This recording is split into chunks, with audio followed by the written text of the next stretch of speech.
বুঝে গেছো তখন বউকে মাথায় তুলে নাচানাচি করো। আসলে তুই অন্ধ হয়ে গেছিস ওকে বিয়ে করার পর। কোনটা ঠিক কোনটা ভুল সেই জ্ঞানটাও তো হারিয়ে গেছে। দেখো মা, মাঝে মাঝে সম্পর্ক ভালো রাখার জন্য ছোটোখাটো ভুল ইগনোর করতে হয়। আর তাছাড়াও সব কাজেও যদি আমরা তার খুঁত বার করি, তাকে কথা শোনাই, সেই সম্পর্ক ভালো থাকবে তো? আমরা নিজেদের লোক হয়ে এগুলো যদি একটু অ্যাডজাস্টমেন্ট করে নিই তাহলে সেটা ভালো নয় কি? আর তাছাড়াও আমরা সব কাজ কি নিখুঁত করতে পারি? শোন, তুই তোর বউয়ের প্রেমে পড়ে 7 খুন মাফ করে দিতে পারিস, কিন্তু আমি পারবো না।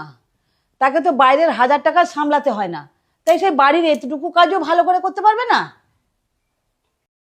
আমি যখন ছোট ছিলাম তুমি আমাদের বাড়িতে একদিন পোলাও বানিয়েছিলে, আর সেই পোলাওতে একটু চিনি বেশি হয়ে গেছে বলে বাবা তোমাকে কত কথা শুনেছিল, তুমি কত কষ্ট পেয়েছিলে। তুমি আমাকে কাঁদতে কাঁদতে বলছিলে এত কষ্ট করে পোলাও বানিয়েছি, তোর বাবা সেটা দেখলো না। আমি তোমাকে এটাই বোঝাতে চাইছি, আমরা যদি একটু অ্যাডজাস্ট করে নিই তাহলে মেয়েটাকে কষ্ট পেতে হবে না। আর না হলে মুখের ওপর তো বলেই দেওয়া যেতে পারে। জামা কাপড়গুলো তোলা হয়ে গেছে, এবার একটু খেয়ে নেবো, তারপর বাসনগুলো মেজে ঘরটা ঝাড় দিয়ে দেবো। আচ্ছা তুমি খেয়ে নাও। রান্না কেমন হয়েছে বললেন না তো মা?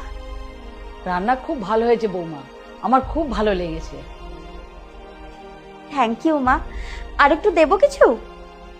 তুমি অনেক পরিশ্রম করেছো, এবার তুমি খেয়ে নাও। আর বাড়ির কাজ করতে গিয়ে তোমার উপর যথেষ্ট প্রেশার পড়েছে, তাই আমি ঠিক করেছি এবার আমি একটা রান্নার কাজের লোক রাখবো, তাতে তোমার অনেক হেল্প হবে।